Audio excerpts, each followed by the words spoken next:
प्रातः क्लास चल रहा था 23/5/1968 गुरुवार को एकदम 9वें पेज के मध्यांत में बात चल रही थी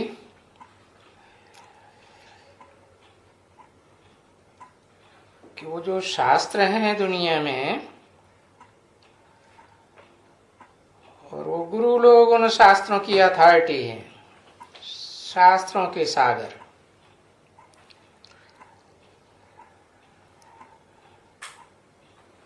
तो मैं तो बैठ करके समझाता हूं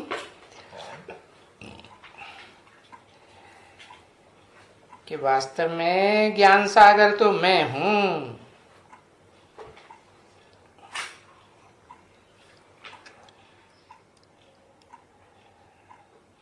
जो बाप चित्रों में तुमको साक्षी देते हैं कि बरोबर ब्रह्मा द्वारा बाप बैठ करके सभी वेदों, ग्रंथों, उपनिषदों का, शास्त्रों का सार समझाते हैं।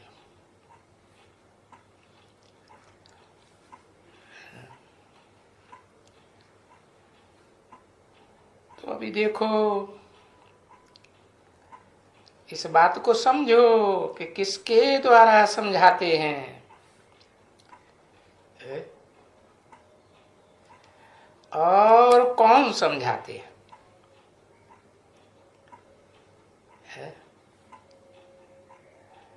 कोई तो होगा समझाने वाला, बाप ही समझाते हैं ब्रह्मा द्वारा।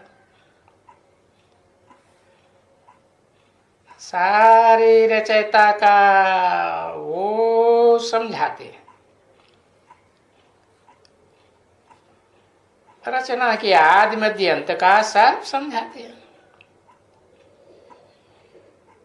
ये सृष्टि है, रचना साकार सृष्टि है, तो रचयिता भी साकार होना चाहिए। निराकार तो निराकारी ज्ञान ही देगा ना।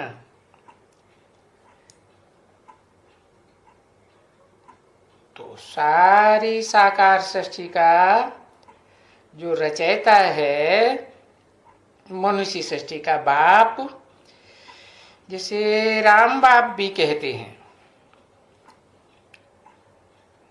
उसके द्वारा एकदम सारे शास्त्रों का, चाहे वो देवी देवता सनातन धर्म के शास्त्र हों, हिंदुओं के शास्त्र हों, या इस्लामी, बौद्ध, क्रिश्चियन आदि धर्म पिताओं के शास्त्र हों, सबका सार समझाते हैं एकदम।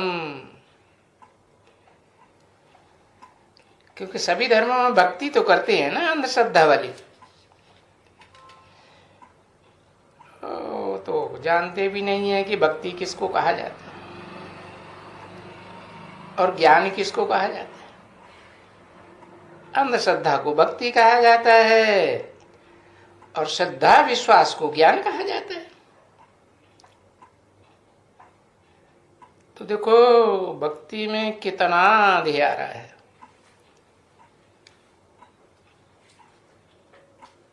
अंधियारे में सब अंधे हैं।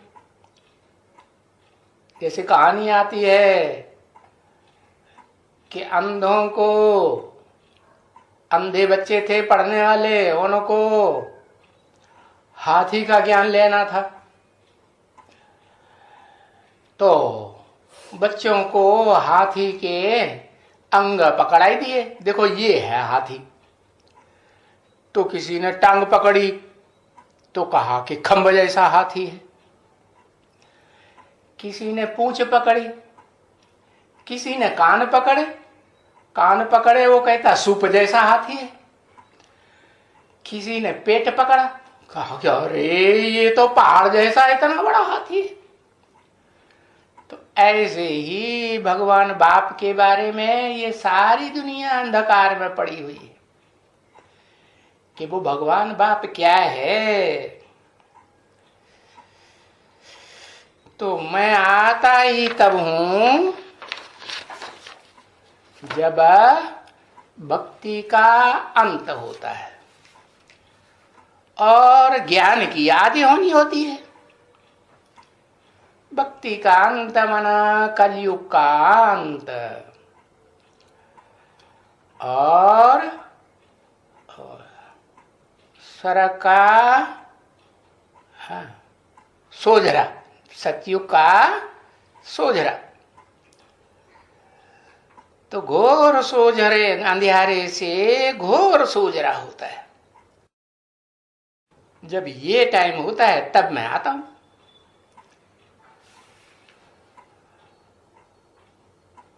वो धर्म पिताएं तो कोई अंधियारे को सोझरा थोड़ी करते हैं। अंधकार और ही दुनिया में उनके आने के बाद बढ़ता जाता है कि घटता जाता है? बढ़ता जाता है। 23/5/1968 की प्रातः क्लास का 10वां पेज। तो देखो, मैं कब आता हूं ये किसी को पता ही नहीं, तो मेरी तिथि तारीख ही नहीं। कृष्ण की, राम की तिथि तारीख देते हैं देवताओं की, मेरी कोई तिथि तारीख नहीं देते। क्यों? कारण? कुछ तो कारण होगा। हाँ, क्योंकि मैं जब प्रवेश करता हूं तो किसी को पता ही नहीं चलता मैं कब आया कब गया। हाँ, इस ब्रह्मा नामधारी को, दादा लेखराज को पता चलता है, इसको भी पता नहीं चलता। और उस परम ब्रह्म नामधारी को, जो बड़े से बड़ा ब्रह्मा, परम ब्रह्म कहा जाता है। परम माने बड़े से बड़ा, उससे बड़ा कोई ब्रह्म होता ही नहीं। तो उसको पता चलता है? उसको भी पता नहीं चलता। तो देखो, मेरी तिथि तारीख है ही नहीं। ये जो ब्रह्मा कुमार कुमारी अंधश्रद्धा में पड़े हुए हैं, ये तो भक्ति मार्ग वालों की देखा दूनी नकल करके मनाए रही हैं। क्या? शिव जयंती। उन्हें पता ही नहीं है जयंती साकार की होती है या निराकार की होती है। साकार की जयंती होती है, जयंती मनाई जाती है। मैं तो निराकार हूं। गीता में भी लिखा है, अणु अणियान समानुस्मरेति। अणु से भी अणुरूप हूं।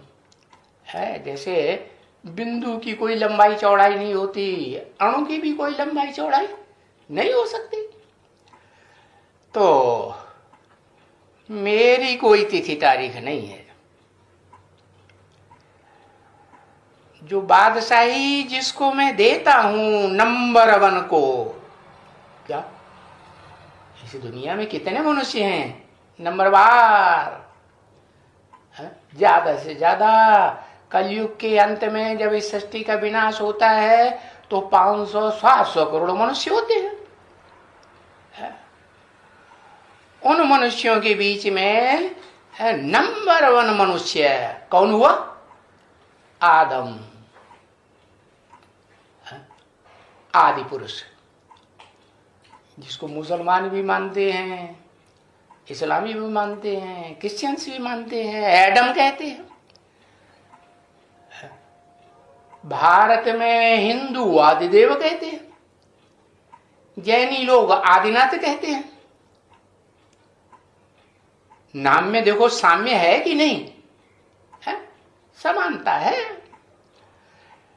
तो मैं उसी नंबर 1 में प्रवेश करता हूं, आदम में, जिसको सब धर्म पिताएं मानते तो है लेकिन बेचारे जानते नहीं कि वो क्या होता है? हाँ, किसी को पता नहीं है कि वो हीरो पार्टधारी है इस सृष्टि रूपी रंगमंच का, नंबर 1 है। जब मैं आता हूं, ब्रह्मा के तन से, ब्रह्मा के मुख से ज्ञान सुनाता हूं, तो नंबर 1 चोटी का ब्राह्मण है? उसे चोटी के ब्राह्मण को नाम ये चोटी क्यों दिया? जो ब्राह्मणों को चोटी दिखाते हैं ना, सबसे ऊपर होती है ना, किसकी यादगार? वो देखो पहाड़ों का प्रतीक दिखाते हैं, जड़ पहाड़ों का। क्या, कौन सा है? उसका नाम है कि नहीं? उस पहाड़ की चोटी का कोई नाम है दुनिया में? एवरेस्ट चोटी है। दुनिया का ऊंचे से ऊंचा पहाड़ है हिमालय पहाड़, और हिमालय पहाड़ की सबसे ऊंची चोटी, उसकी यादगार देखो जड़ षष्ठी में भी बनी हुई है कि नहीं? हाँ, तो देखो जैसे ये सितारे हैं, वो तो आसमान के सितारे हैं, जड़ सितारे हैं, लेकिन उनके मानिंद तुम बच्चे धरती के सितारे हो, नंबरवार पुरुषार्थ अनुसार है। जो शास्त्रों में भक्ति मार्ग में भी 9 लाख सितारे गाए हुए, तो उन 9 लाख सितारों में से कौन सा सितारा है हीरो के रूप में दिखाया जाता है, जिसके आसपास सारे सितारे चक्कर काटते रहते हैं? कोई है या नहीं? कौन सा? नाम नहीं मालूम है? ध्रुव तारा। ध्रुव तारा का मतलब क्या हुआ है? कि वो अटल है, अपने स्थान से हिलता नहीं। सारी दुनिया उसका दुश्मन बने तो भी उसको कोई हिला ही नहीं सकता। क्या? नंबर 1 सितारा है ध्रुव तारा। नंबर 1 दुनिया की वो चोटी है, एवरेस्ट चोटी। एवरेस्ट नाम ही रखा हुआ है। कैसा पार्ट बजाता है?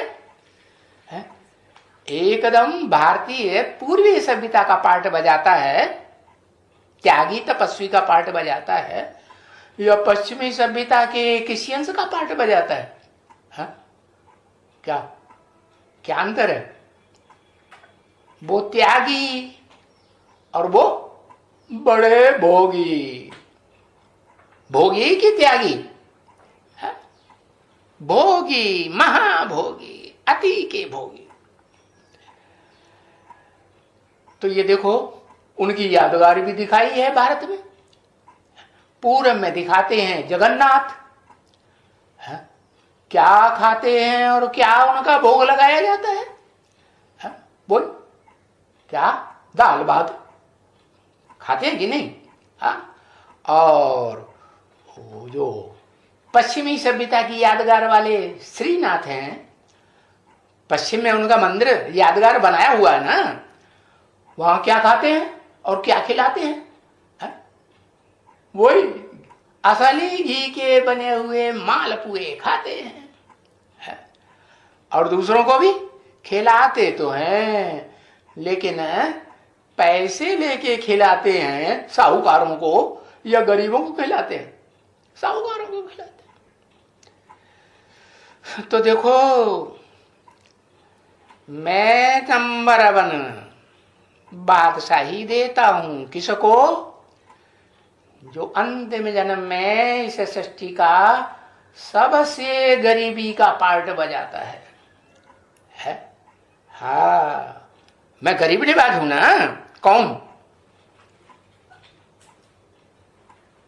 कौन है गरीब निवाज?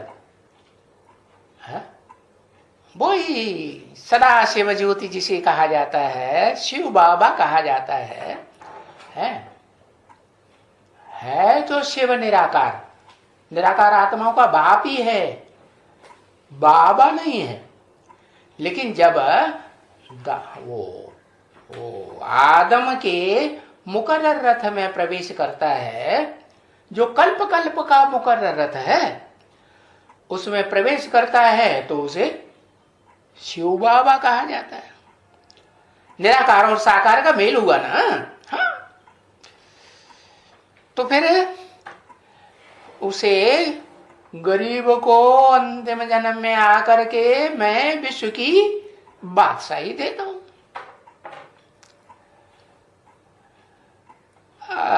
तो देखो, और सबकी तिथि तारीख है। बड़े बड़े देवता हैं जो राम और कृष्ण कहे जाते हैं, उनकी भी तिथि तारीख है। मेरी तिथि तारीख नहीं है। लेकिन जो सबसे नंबर 1 बच्चा होता है, क्योंकि ऐसे नहीं है कि नहीं होता है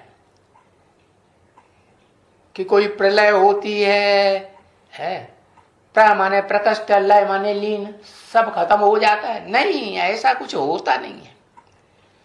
जैसे गीता में बताते हैं, गीता में प्रलय बताए देते हैं, क्योंकि बाकी जो बचे 2-4 पांडव बचे ना, कहते हैं ना, महाभारत में लिखा है ना कि जब विनाश हो गया महाभारत युद्ध होने के बाद, तो 5 पांडव बचे, तो 2-4 जो बचे पांडव जो उंगलियों में 5 उंगलियों में गिने जाने योग्य है ना, इसलिए 5 ही दिखाए। तो वो अपने साथ किसको लेके गए? कामी कुत्ते को लेके गए। जा करके हिमालय में गर मरे। अरे कोई दूसरे पहाड़ नहीं मिला उनको गल मरने के लिए? नहीं, वो जो हिमवान दिखाया जाता है ना, हिमवान माने जिसके ऊपर हिम माने बर्फ ही बर्फ जमी रहती है। वो बर्फ है, बर्फ पिघलती होगी कि नहीं? हाँ, जब सूरज की गर्मी जोर से पड़ती है तो वो बर्फ पिघलेगी ना। हाँ, तो ज्ञान सूर्य की बात है। जब ज्ञान सूर्य का गरम गरम ज्ञान जल पड़ता है, ज्ञान की रोशनी पड़ती है, तो बर्फ पिघल जाती है और ज्ञान गंगाएं, ज्ञान जमुनाएं बहने लगती है। वो समझते हैं वो कोई जड़ नदियां हैं। नहीं, वो तो ज्ञान की नदियों की बात है, जो हिमालय से निकलती है। तो हिमालय में जाकर के वो पांडव और वो कुत्ता गल मरा। तो बताओ फिर बाकी कौन बचे?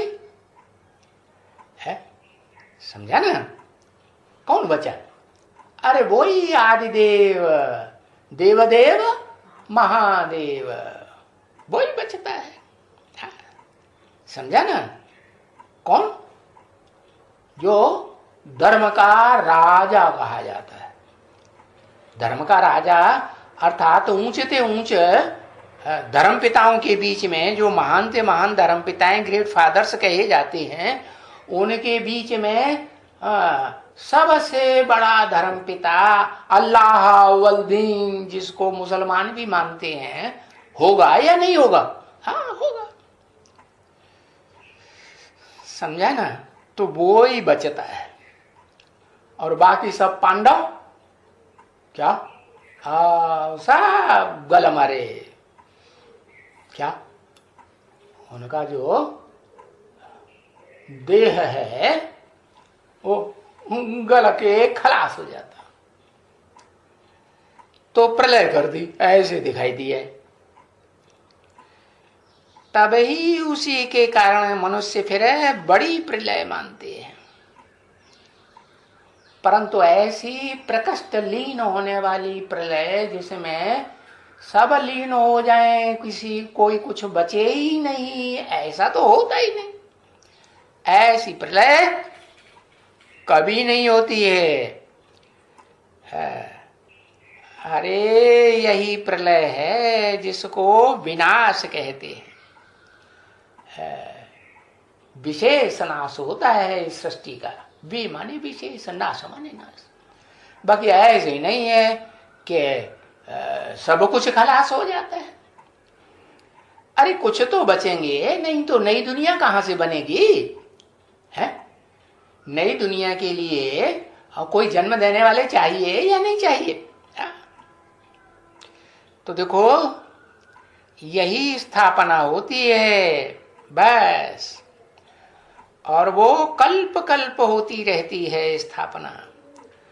पुरानी दुनिया का विनाश, पुराने स्वभाव संस्कार वालों का विनाश, और जिन्होंने भगवान की श्रीमत पर चल करके भगवान के द्वारा बताए हुए स्वभाव संस्कार दैवी धारण किए, उनकी स्थापना होती है नई दुनिया में। तो ऐसे नहीं है कि भाई नई सृष्टि स्थापन होती है तो कोई और रहते ही नहीं है, जैसे उन्होंने दिखाई दिया है अंधश्रद्धा की बात। क्या शास्त्रों में दिखाई दिया है कि सृष्टि में जब जलमयी हो गई तो समंदर में कृष्ण पीपल के पत्ते पर आया। अरे इतना हल्का फुल्का पीपल का पत्ता और उसके ऊपर कृष्ण बच्चा, तो पीपल का पत्ता डूब जाएगा ना। ऐसे कहीं होता है क्या? इन सब बातों का अर्थ बाप आकर के बताते हैं। हाँ, बाकी ऐसे कोई मनुष्य नहीं होते हैं जो उन्होंने दिखाई दिए हैं कि भाई विनाश हुआ तो कृष्ण जैसे बच्चे सागर में से जन्म ले गए, नंबरवार पुरुषार्थ। हाँ, ये जरूर जानते हो कि जब विनाश होता है तो पहले पहले तो वो ही जिनकी आखानी तुम कहते हो है कि वो यादवों ने ऋषि मुनियों से पूछा, वृष्णवंशियों ने, कि इसके पेट से क्या निकलेगा। तो है बुद्धि रूपी पेट की बात है। उन्होंने कहा इसके पेट में से लोहे के मूसल निकलेंगे। अब वो मूसलों की बात नहीं है, ये मिसाइल्स की बात है। तो इसमें से क्या निकलेगा? उन्होंने बताया मूसल निकलेंगे। अबे किसी को समझ में नहीं आता, वो मूसल ही तो मिसाइल्स हैं आज की दुनिया के जो बन गए, इस दुनिया के विनाश के लिए बने हैं कि अपने अपने घर की सजावट के लिए बने हैं? काय के लिए बने? जो चीज बनी है वो उपयोग में आएगी या नहीं आएगी? आएगी। तो बोला इसमें से वो ही निकलेंगे लोहे के मूसल है, जिसको घिस घिस करके जाके पोंखेंगे। अरे उन लोहे में से तो तलवारें निकलेंगी है, तलवारों जैसे डंब निकलेंगे।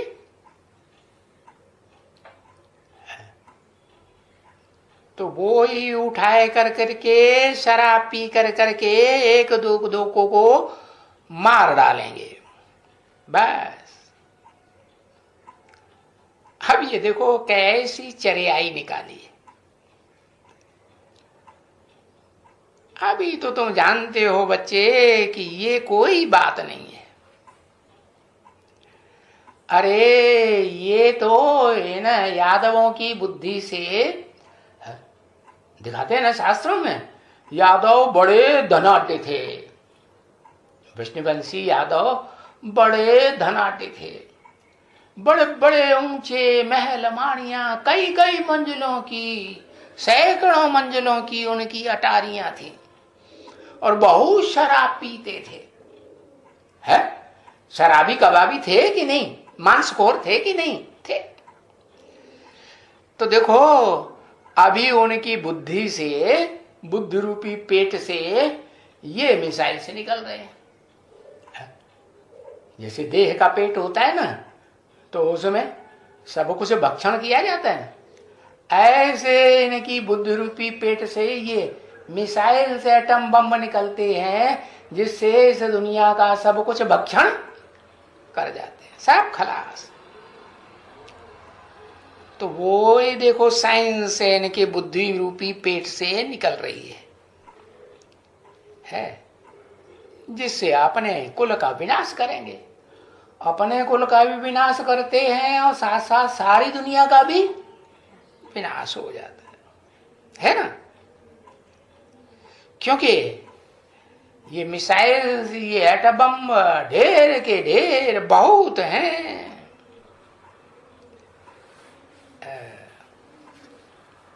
ओम शांति।